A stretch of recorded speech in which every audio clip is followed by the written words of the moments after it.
الحسن cricket club کی طرف سے جشن آزادی کرکٹ ٹورنامنٹ منعقد کیا گیا، جس میں تحصیل بھر سے 64 ٹیموں نے حصہ لیا۔ Final match Al Hassan cricket club versus friends cricket club Ikhlas کے درمیان کھیلا گیا، جو کہ فرینڈز کلب اخلاص نے 1 رن سے جیت لیا۔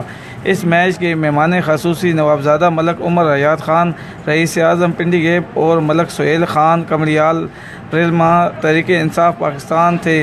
اس موقع پر انہوں نے کہا کہ جی کھیلوں کے حوالے سے یہاں آج کرکٹ ٹورنامنٹ ہے، لیکن افسوس ہوتا ہے یہ بتاتے ہوئے کہ پنڈی گیب اٹک کی سب سے پرانی تحصیل ہے اور اس میں ایک واحد یہ گراؤنڈ ہے، وہ بھی اس کالج کا ہے جو استعمال نوجوان لوگ کرتے ہیں۔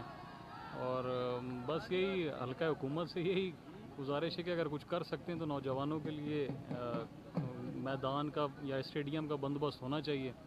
تو بس یہی مجھے یہاں آ کے بہت خوشی ہوئی، اور یہ گراؤنڈ ہمارے بزرگوں نے دیا تھا، ڈونیٹ کیا تھا، اور انشاءاللہ ہر سال ہم یہاں پہ آئیں گے اور ان کے ساتھ مکمل تعاون کریں گے، اور جو بھی نوجوانوں کے مسائل ہیں میں اس کے لیے ہر وقت حاضر ہوں۔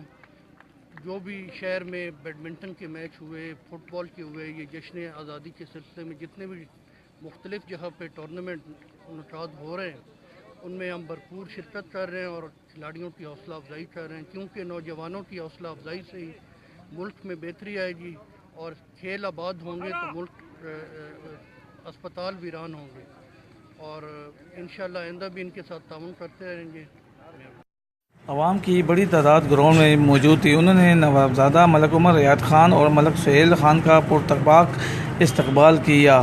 فرینڈز کرکٹ کلب اخلاص نے یہ میچ 1 رن سے جیت لیا اور جیت کی خوشی میں انہوں نے بھنگڑے ڈالے۔ جیتنے والے کھلاڑیوں میں ملک عمر حیات خان اور ملک سہیل خان نے انعامات تقسیم کیے۔ Asif Sabri 62 news Pindi gap.